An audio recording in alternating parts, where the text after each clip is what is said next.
liberty. Our Ukraine Caucus has existed now for about 30 years, and I want to acknowledge we will be hearing from Ukrainian soldiers. We will be hearing from families, children, many of whom have lost their fathers, and some of the mothers are with them today. We stand united for Ukraine, for her defense, and for her victory. Recently, our country agreed to send Abrams tanks to Ukraine, along with Europe's additional military arms to help Ukraine win in this extremely important battle for liberty. Today you will hear from Ukrainian women and girls, including about gender-based violence that has been a part of Russia's terrible perpetration of crimes on the nation of Ukraine. And we will also hear from soldiers who have been wounded in this battle. And they are here today. They have survived, risking their life and limbs for Ukraine. We will be introducing the speakers. They're really the focus of this convening today. Even in the rain, we stand with Ukraine. And I'm going to turn it over now to our co-chair, Brian Fitzpatrick, for his comments as we begin. All right. Thank you, Marcy. Put this down here. So if Marcy and I and our good friend Mr. Quigley here, we're frequent faces in the Ukrainian community because we represent both parties and we share an undying love and respect for our friends and ally in Ukraine. We are going to stay for as long as it takes by their side, behind them, to continue to advocate that not only Congress but this administration do everything we can to make sure that Ukraine is made whole. And that is to reconstitute the original Ukrainian borders, to push Russia out completely, and to make sure that they pay a consequence for all their atrocities, their genocide, and the war crimes that they've committed. Nothing short of that is success. We are going to continue to stand by them. We're going to push for every single last dollar they need in humanitarian aid and military aid and offensive military equipment to defend their country. And to push back on this narrative by some extremes that somehow Ukraine is even remotely responsible for any of this, or anybody other than Vladimir Putin and the war criminals in his regime. So we're going to continue to stand behind Ukraine. Nothing will ever change. It's a bipartisan push. Ukrainians enjoy support from both parties in both chambers in Congress, and they enjoy the support of the White House. That's a strong, unequivocal message we have sent. We're going to continue to send. But you want to hear from our real heroes here, our friends from Ukraine. We have several of them back here. We have a lot of kids here, a lot of our soldiers who have been injured. Those are the ones who the whole world needs to hear their stories. So with that, Marcy, I guess we're going to give it up to, Representative Quigley. Thank you. And I want to thank Marcy and Mr. Fitzpatrick, who are great friends on this issue. The other day, I rewatched the documentary that was made during the Second World War, Why We Fight. And I've asked that question, why do we help Ukraine? Irony is, it's for some of the same reasons. Democracy must prevail over tyranny. We cannot let a sovereign, democratic country get wiped off the face of the earth by a tyrant who has eyes on many others, with the realization that there are those in the rest of the world with eyes on places like Taiwan, watching what we do. So if anything, we do this for the spirit of those who gave their last full measure of devotion in the Second World War, and for those brave Ukrainians who have done the same here. We owe it to them. In many respects, Ukraine has earned the right to be defended. They are the reasons, their fight is the reason we formed the United Nations. Their fight is the reason we formed NATO. So for anyone to consider anything else other than fighting toward ultimate victory, recovery, restoration, and security agreements doesn't understand history, and unfortunately, they're condemned to repeat it. So I want to thank my colleagues, and for those who question whether or not Congress is all in, well, this is a bipartisan effort for all the right reasons. Thank you. We've been kindly joined. Thank you, Congressman Quigley and Congressman Fitzpatrick. We've been joined by one of our Senate colleagues, Senator Roger Wicker, who began his illustrious career right here in the House.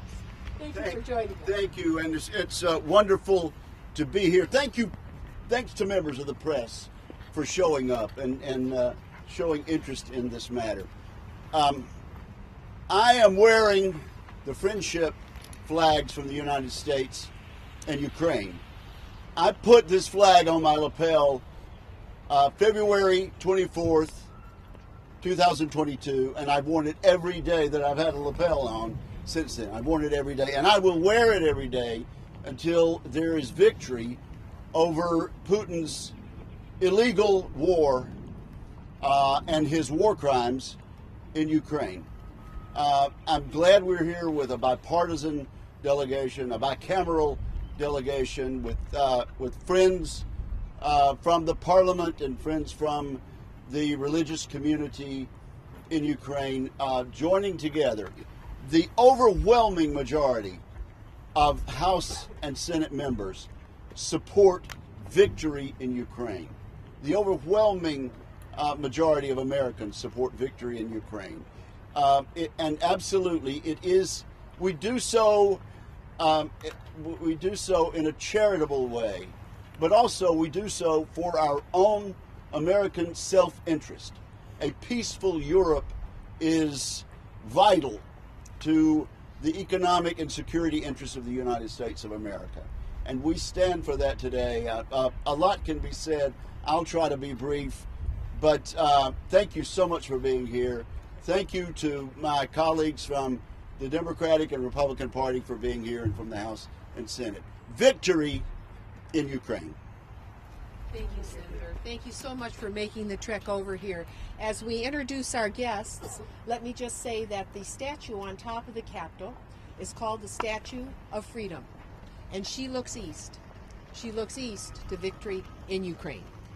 This week, the coordinator for the Ukrainian-American Partnership Platform, Pavel Ungurian, has joined us in order to introduce our very, very dear and honored guests. Thank you so very much for what you do all across our country, Pavel. Welcome.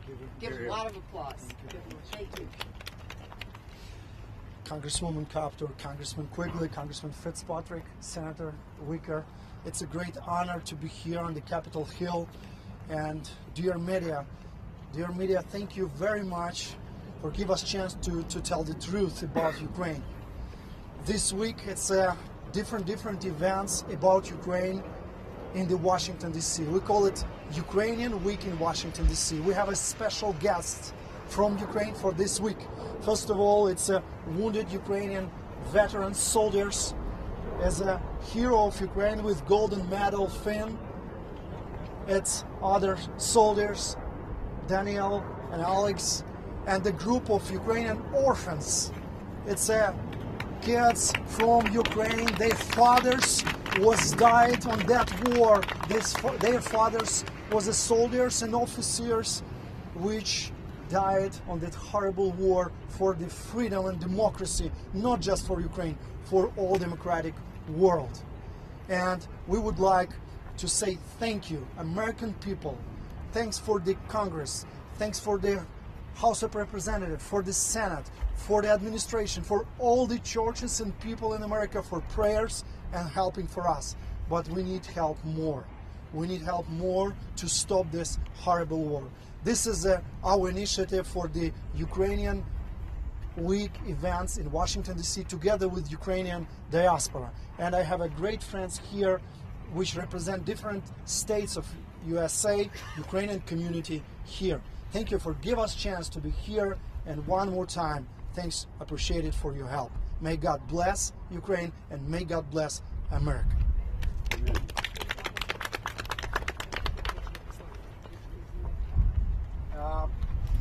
This beautiful lady represents the great state of Pennsylvania and city of Philadelphia, Nadia Gordinsky, a Ukrainian diaspora community from Philadelphia, Pennsylvania. Please.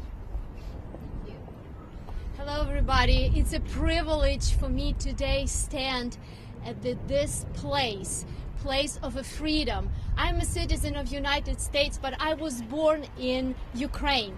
So United States is my country, and Ukraine the country that I cherish. And I'm so grateful to be able to support Ukraine. We go to Ukraine quite often. We see how people of Ukraine struggle, and though they don't deserve to die from the hands of Russian soldiers. They deserve freedom, and I'm so grateful for the United States, for government, with the country that I am a citizen. I'm privileged to have a citizenship here. I'm so grateful that United States stands for Ukraine. And I am so grateful for everybody and for those soldiers, for these children, for those soldiers, they jeopardize their life for Ukraine. And thank you so much, United States, all of you. And thank you so much for the government of the United States, for congressmen and representatives. Thank you again. Thank you very much, Nadia. And one more leader from great state of Virginia, Timofey Dovgaluk, also Ukrainian diaspora here in the United States. Thank you. My last name is Ukrainian. I speak English pretty well, and people usually say, where are you from? And I say, well, I was born in Latvia. I lived in Latvia, but I live now in Washington, D.C., but I'm ethnically Ukrainian, so what am I? And I just wanted to thank you guys for coming here and talk about not who we are and who we are not, but say that we all people who love freedom. We're all people who are not Democrats or Republicans. We are just people who think and who know that there's right and wrong. And I just wanted to thank you guys for coming here, giving us an opportunity to stand here at Capitol, to stand here in front of Washington, D.C., unite together during this Ukrainian week. Thank you, Pavlo. And so just thank you for giving us an opportunity and for giving us this moment in front of you. Thank you. Thank you, Timofey. There are special people here. This is Sasha. She's 12 years old, and her father was died in that horrible war. Sasha is from the Rivne. Please, applause for Sasha. I'm one of these children who lost their fathers, and I just want to say, please help Ukraine. If you can donate for Ukraine soldiers, army, and I'm just heard phrase. Your father is already on heaven, in heaven, and I don't wanna. I don't wanna.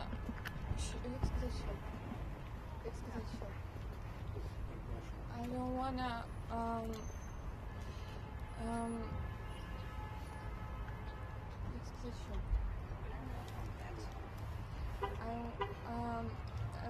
I don't want for other children from Ukraine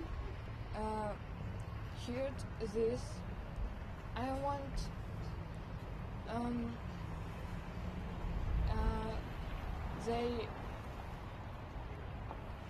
they was happy with their parents, brothers, sisters, friends, and I wanna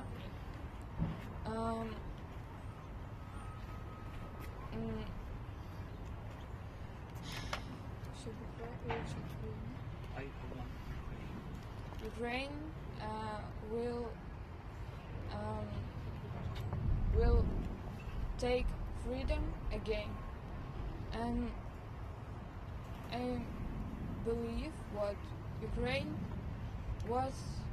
will win this war, and Russia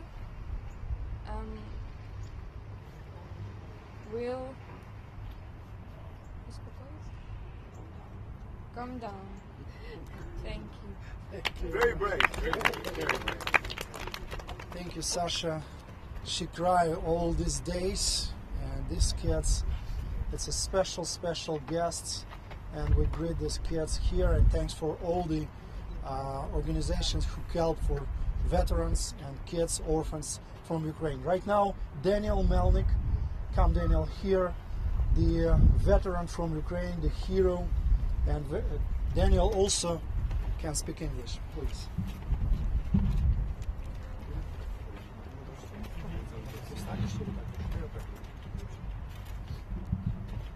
We are grateful to you for the opportunity to come to your country. Since the beginning of the war, every Ukrainian has tried with all his heart for the fate of his native land.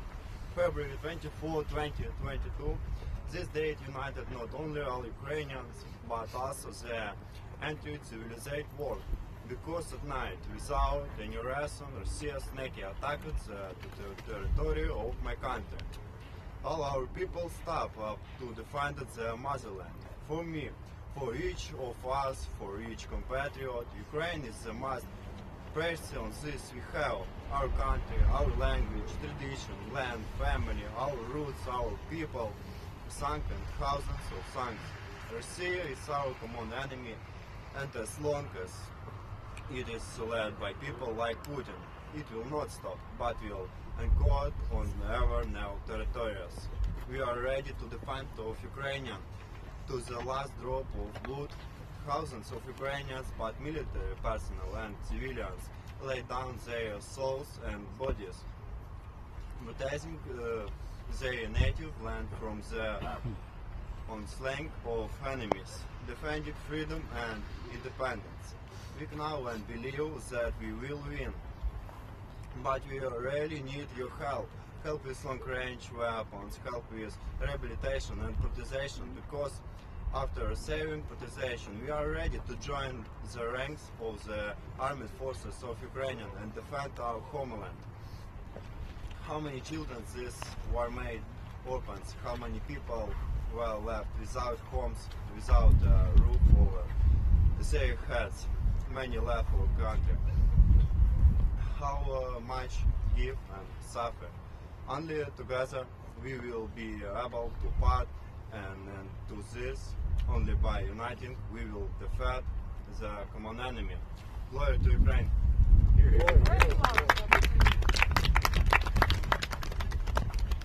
That's all. Thank you so very much for coming today. Are there any questions you wish to ask any of our guests or members? I have a question for the members of Congress. There were a few great announcements about the providing to Ukraine tanks and other heavy weaponry. What it would take to come back on the table the option of training Ukrainian pilots so they would be able to fly American fighters as a start of this mission?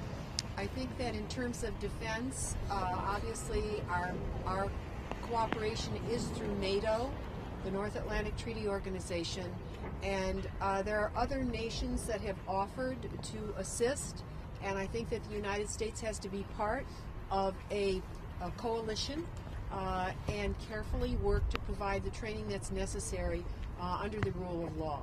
So these are complicated issues. They involve several countries, and we have no doubt that Ukrainians are both great pilots, and there will be more pilots that will be trained to help Ukraine win this war. But we have to work in coalition. This is not something the United States does by itself.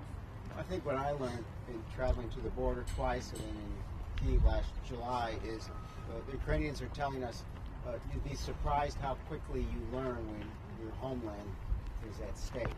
So I think all those discussions, how long this will take, it takes a while, but the training is greatly accelerated because the crisis that's at hand. The bottom line is we started funding and providing assistance based on a war of insurgency, probably, because we thought this war would end soon.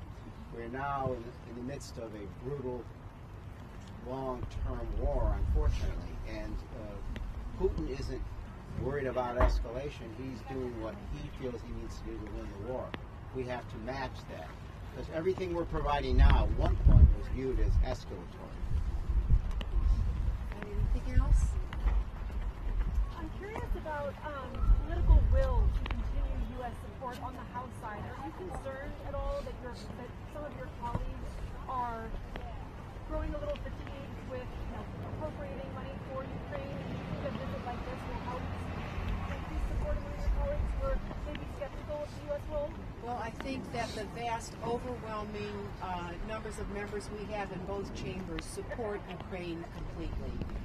Obviously, in a body of 535 plus, you have questions, you have concerns. A lot of our members are new; they'll become more familiar with what is really at stake here. But I would say that the support at our meetings that deal with Ukraine, it's really overwhelming. And so members, there are several bills that are now being drafted for this session of Congress, and I think that some of the issues that our colleagues have raised are very, very appropriate, and they have been dealt with, and others will come. But I would say that our coalition is extremely strong, and I've never seen anything quite like it in my rather lengthy career in Congress. So it feels firm, and it feels strong. And I would say Ukraine has done a phenomenal job of keeping members informed, and members like Congressman Quigley have traveled there extensively, and obviously that makes a huge difference. And I think President Zelensky's appearance before the Congress also advanced the cause of unity for victory. So I'm very confident. I think the unity among members comes apart from the American people. Yesterday we met with the mayor of Bucha. I was there in July and met him there. He is traveling through the United States in the next couple days. I told the members, and Marcy did as well, we want the members of the RADA and other parts of the community to travel across the United States and tell this story, because the American people need to know what's at stake and put a human face at the devastation that's taking place. Thank you. One question with Ukrainian service. Yesterday, Biden answering actually on a question of Ukrainian service journalists on providing Ukraine with fighter jets, he said no, that he doesn't support providing Ukraine with fighter jets. In the same time, other countries such as France, they even saying that they're not opposing this idea. Like Emmanuel Macron said that. What is your opinion on providing Ukraine with fighter jets? As a member of the Defense Committee, this is something that obviously all the nations involved in our alliances have to agree. And to date, every step has actually produced advances for Ukraine's cause. They are up against the third largest military in the world, and you don't want to create utter devastation. As hard as this particular period that the Ukrainians are living through is, but I think we have to be very careful and work in alliance, and there has to be proper training, and there has to be a seamless understanding of Ukraine's capabilities and what certain actions could cause a counter-reaction. And that is something that the military strategists talk about. I'm glad they mentioned it to the president. This is not a new issue, but it is one that in meeting the enemy, I think other means are transpiring that will help us be more effective. And those decisions will be decisions that will be made by several countries, not just the United States.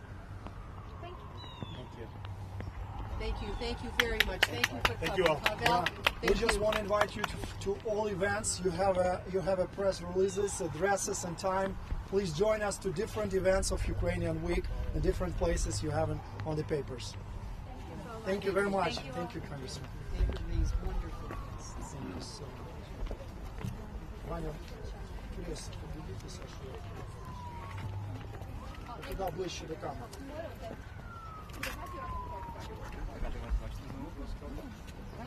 Коротке звернення, якщо можна. If I may, there is a short address here. Okay, sorry, short address, just a short address. Maybe that's in mind. Дітки, підійдіть всі сюди разом, зробимо фото. Підійдіть сюди. Коротеньке звернення просто. Всі разом вставайте. Всі разом. Let's with all the group.